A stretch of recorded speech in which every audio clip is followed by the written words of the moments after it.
Joe, we're with Cigna. They're talking about leadership. They're talking about becoming a Category 1. And I can't think of anybody that knows more about how to create a Category 1 company and Category 1 leadership, which is what we're really talking about, than you. So thanks for being here. I'm glad to be with you. I appreciate it.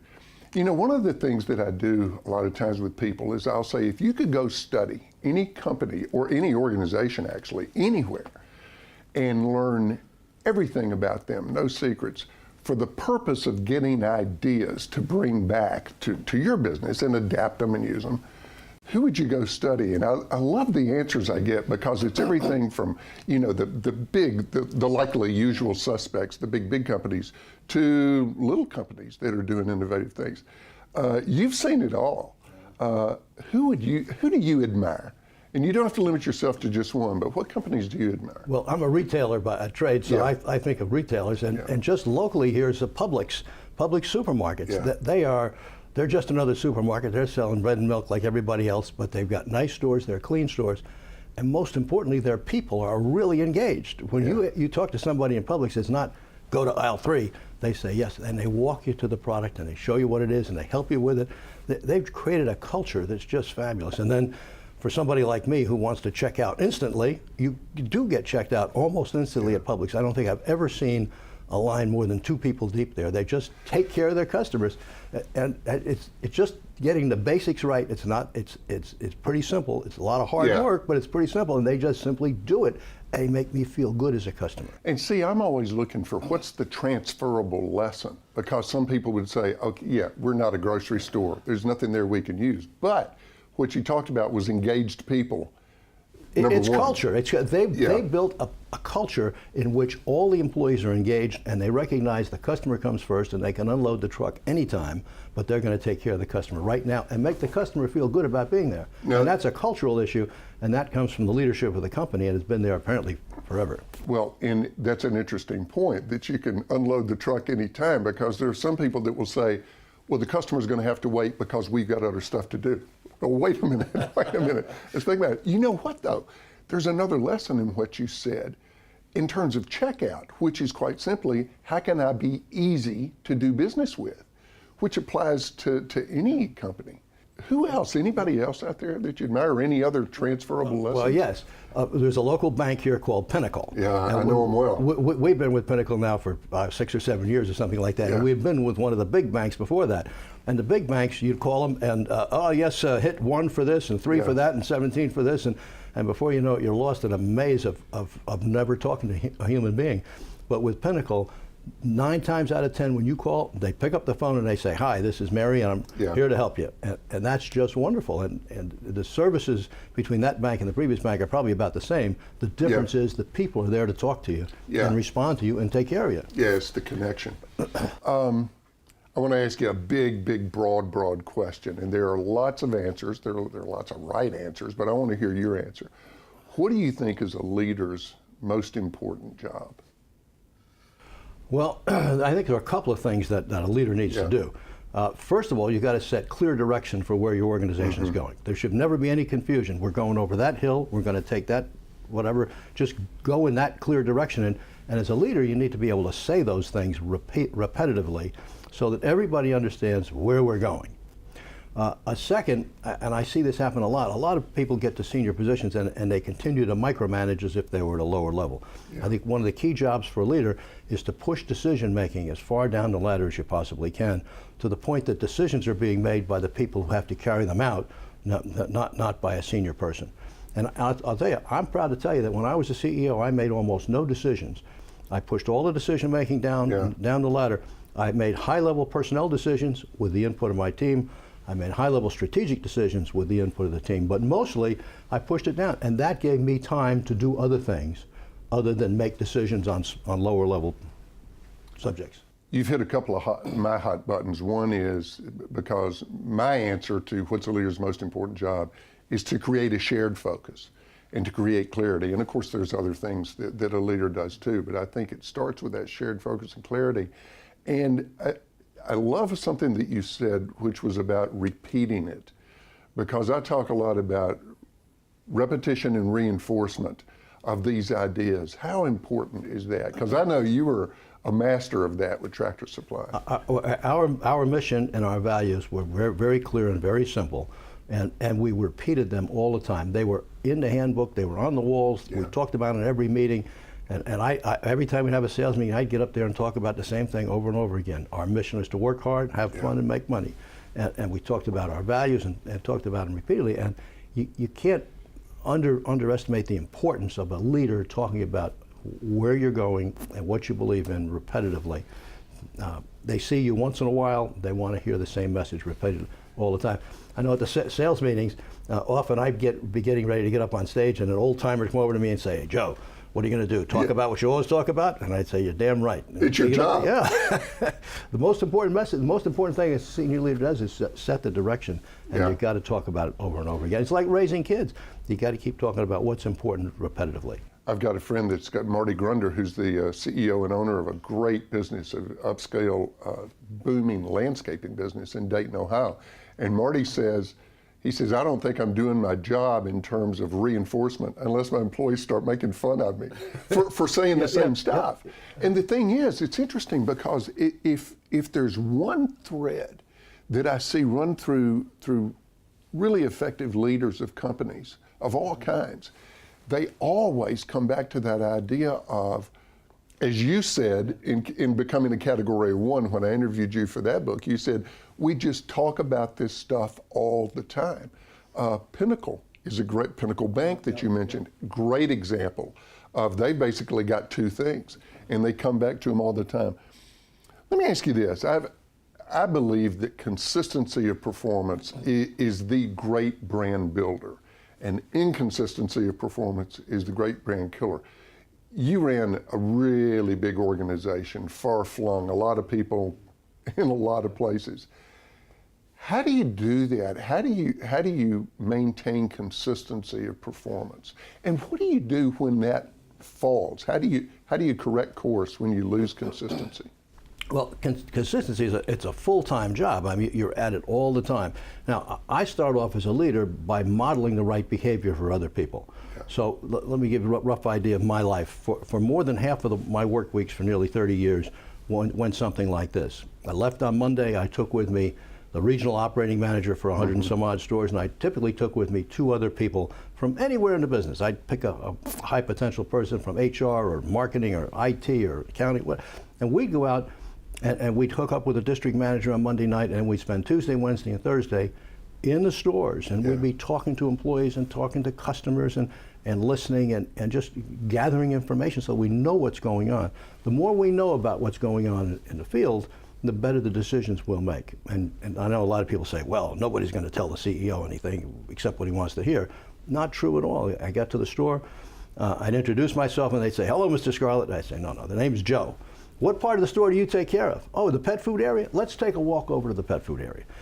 And I'd say, "Well, how's this new dog food selling?" In 30 seconds, we're best buddies, and I'm learning all about the kinds of things I need to know about what customers are saying and what products are selling and what we're having trouble with and why the truck was late last week and who knows what all else, but continually gathering information. So by modeling that behavior and everybody watching me model that behavior, it tends to drift down and you wind up getting consistency by doing those kinds of things. But let's talk about the larger issue of culture.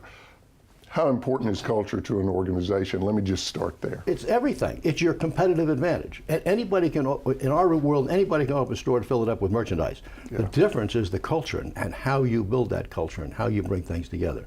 We talked earlier about repetition. We repeatedly talk about our mission, we repeatedly talk about our value structure, and we live by those things. It's often in a meeting we'll be doing something and somebody looks up on the wall and says, "Is that consistent with our value structure?" And sometimes whoa, wait a minute, we're a little bit off the line here. So we work on that. We work on talking about those things and practicing those things all the time.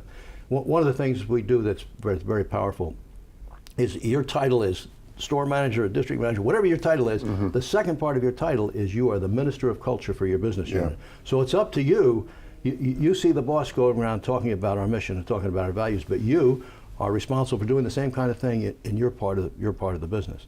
And culture is something you just keep practicing all the time. And that brings me into the whole question of culture as it has to do with customer experience, because You know, there are some people in some businesses that are highly regulated.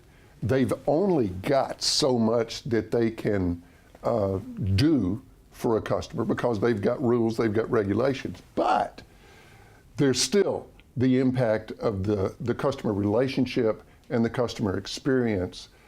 Talk a little about customer experience and how important that was, to, not just to your business, but how important customer experience is, no matter what business you're in. It's everything. When you want your customer to walk out of the store and think, at worst case scenario, I got a fair deal. Best case scenario is I was impressed, Yeah. I was well taken care of, the product's good, the people were nice, I got checked out quickly. Let me tell you the four things that we try to espouse in the stores. Mm-hmm. Number one, learn a customer name a week. Yeah. Now this may sound difficult, but we have repeat customers all the time. So it's not uncommon in our stores to see a customer walk in and have the cashier say, "Hey, Joe, good morning." You know, when you know a customer's name, I mean, that's golden. That customer's not going anywhere else. And I like to kid and say, if you know your customer's name, you can charge them 10% more. Now, we don't do that, but, yeah. but that's how powerful it is. Second, if a customer asks about a product, don't point. Walk them to the product. Yeah. And I always say, if you point, I'm going to bite your finger off, which I learned from Bernie Marcus, who founded Home Depot.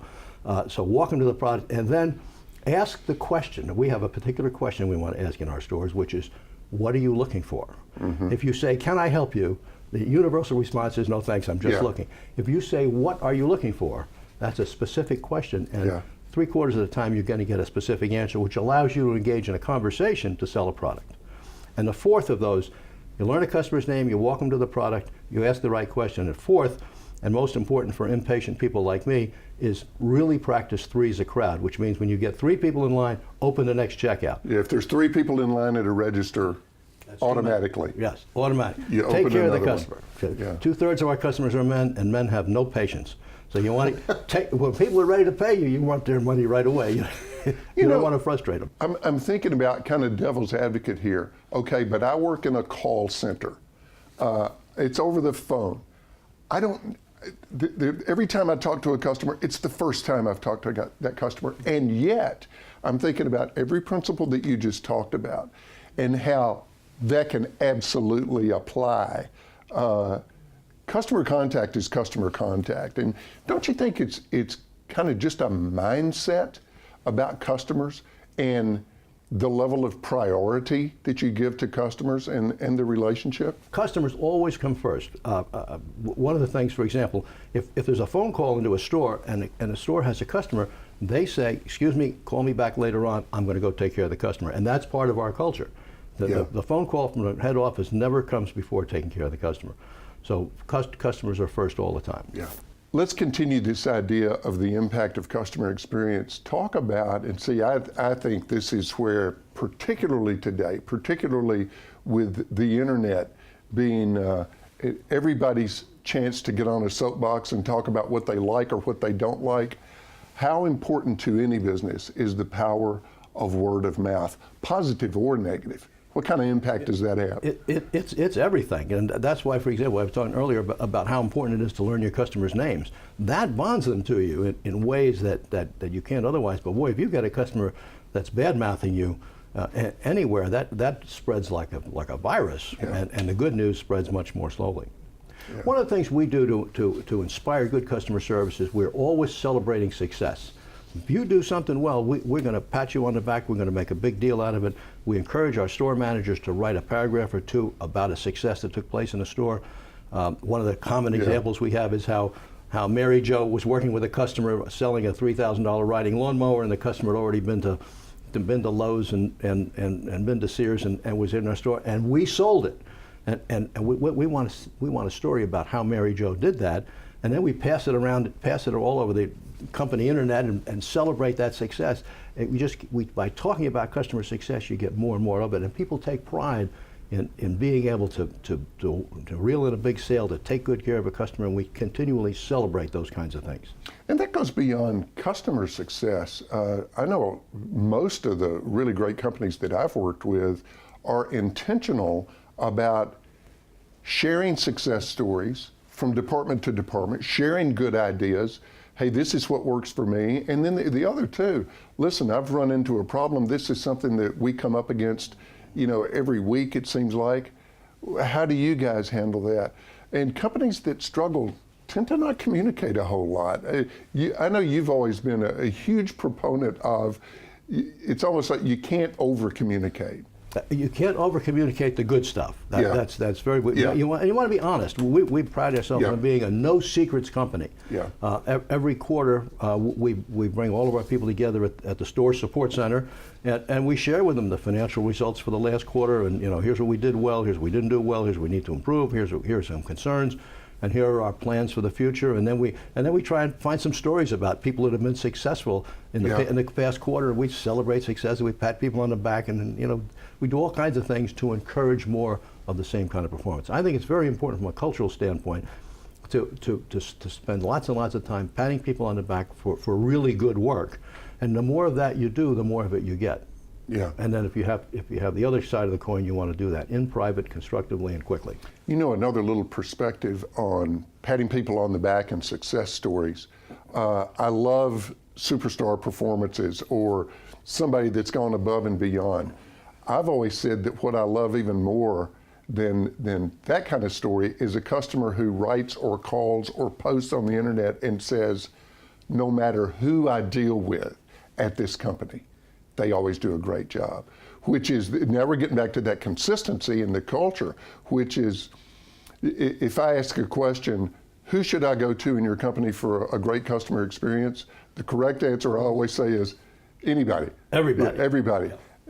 That's tough to get to, but again, it's culture. It goes back to culture. Culture starts at the top. It's about leadership setting the right tone throughout the organization, and when you do, you get more of the same. Yeah. Let me ask you a question about getting things done.